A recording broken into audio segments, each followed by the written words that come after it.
Welcome to TV News. Starmer admits he should never have appointed Lord Mandelson, but says he didn't know about emails to Epstein before disastrous PMQ's defense. Keir Starmer today insisted he did not know about Lord Mandelson's emails to Jeffrey Epstein before defending him at PMQ's.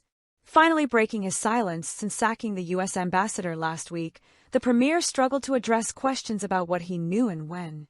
He admitted he would never have appointed Lord Mandelson had he been aware of his messages to the notorious pedophile.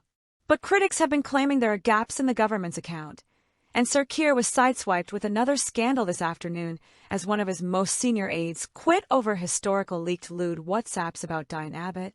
Asked whether he had been briefed before his weekly showdown with Kemi Badenoch, Sir Keir told broadcasters, "It was only on Wednesday, early evening, that I knew the contents of the Bloomberg emails. It was only very late on Wednesday when Peter Mandelson replied to the questions that have been put to him by government officials. And it was on that, basically, I took my decision that he should be removed. What I knew before PMQs was that there had been media inquiries.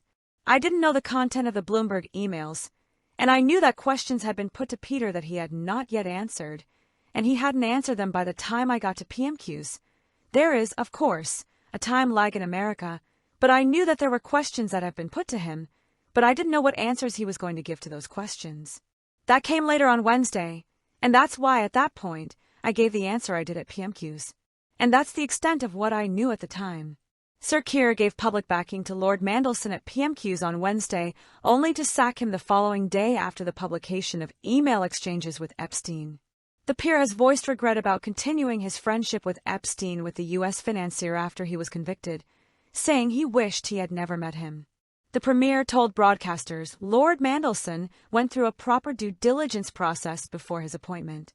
But he added, "Had I known then what I know now, I'd have never appointed him." Sir Keir said, "What emerged last week were emails which show that the nature and extent of the relationship that Peter Mandelson had with Epstein was far different to what I had understood to be the position when I appointed him.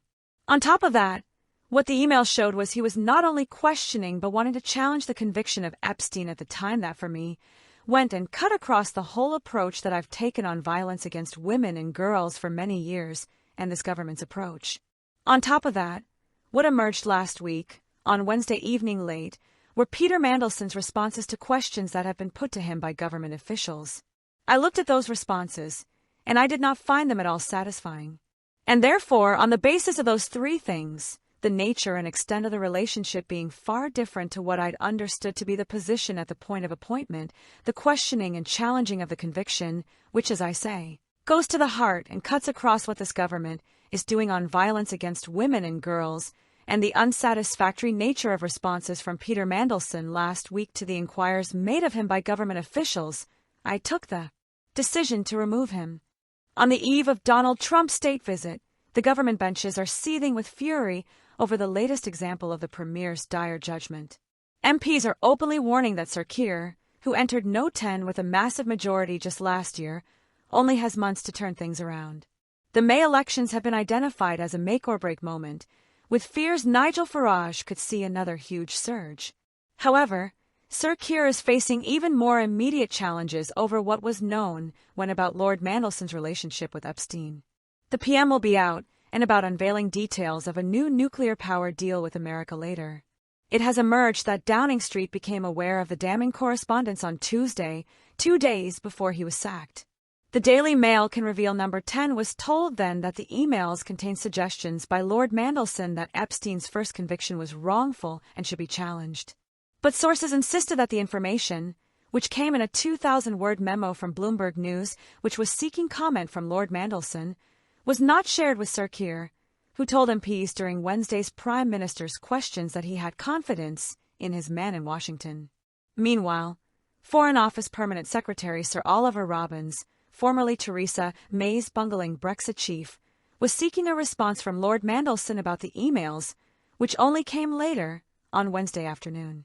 On Thursday morning, the Foreign Office said that the suggestion that Jeffrey Epstein's first conviction was wrongful and should be challenged as new information, and that in light of that, he has been withdrawn as ambassador with immediate effect. The revelation adds to pressure on the PM's all-powerful chief of staff, Morgan McSweeney, with several MPs calling for him to be sacked. That's all for now on TV News. We'll continue to follow these stories and bring you updates as they happen. Don't forget to like, subscribe, and hit the notification bell to stay informed. Thanks for watching.